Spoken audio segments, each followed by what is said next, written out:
This is one of the few 3 minutes where I'm not going to talk very much at all. And when you hear my guest, you'll understand why. She is Michelle Ferreri, former Conservative Member of Parliament. She's now with an AI company. She has a lot of observations from being in Ottawa and from being involved in the community. And I put the question to you, how do we improve the standard of living in Canada? I'm not talking about the economy. I'm talking about crime, guns. I'm talking about drugs. I'm talking about the lack of jobs. What do we need to do in Canada in 3 minutes? You need to change the policy so that there are consequences and restored balance. And so policy is created through ideology. So if you believe that it's nobody's fault, if nobody's responsible for their actions, and you change legislation to reflect that. So for example, when I'm in the prison in Drumheller and I'm touring it, and the correctional officers say to me, Michelle, we can't enforce anything, because there's legislation put forward by Corrections Canada and the Liberal minister. Right. So now you have mayhem, and it mirrors on the outside. If I know you have an addiction and I give you the very thing that makes you sick, that's going to make society... Doesn't make much sense. It doesn't make any sense.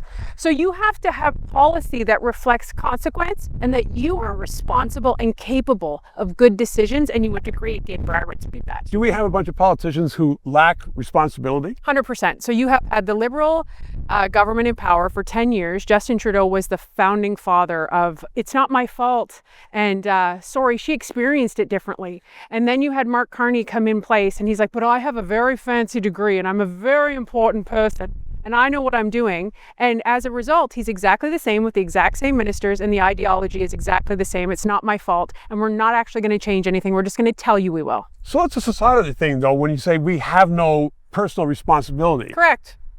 And you think we can get that back? 100%. I saw it when I sat across the aisle in the House of Commons, because when the top dog, the chief kahuna, the CEO, the prime minister, dad, mom, the CEO of the company, whoever it is, doesn't take accountability, isn't competent, isn't punished when they don't do their job and meet criteria, then everyone else who works underneath them does the exact same thing, and you have a degradation of society.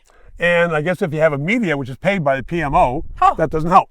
You have propaganda coming out the yin-yang, you have censorship, you have shadow banning, and they feed you only what they want you to see.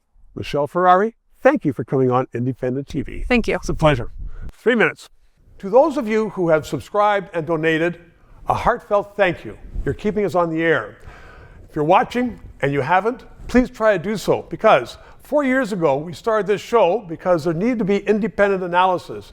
Now more than ever, with the Online Harms Act. Once that gets into law, it's been passed once by the House, there are going to be hundreds of bureaucrats censoring the news in Canada, censoring this show. We need to keep it on the air. Thanks for your support.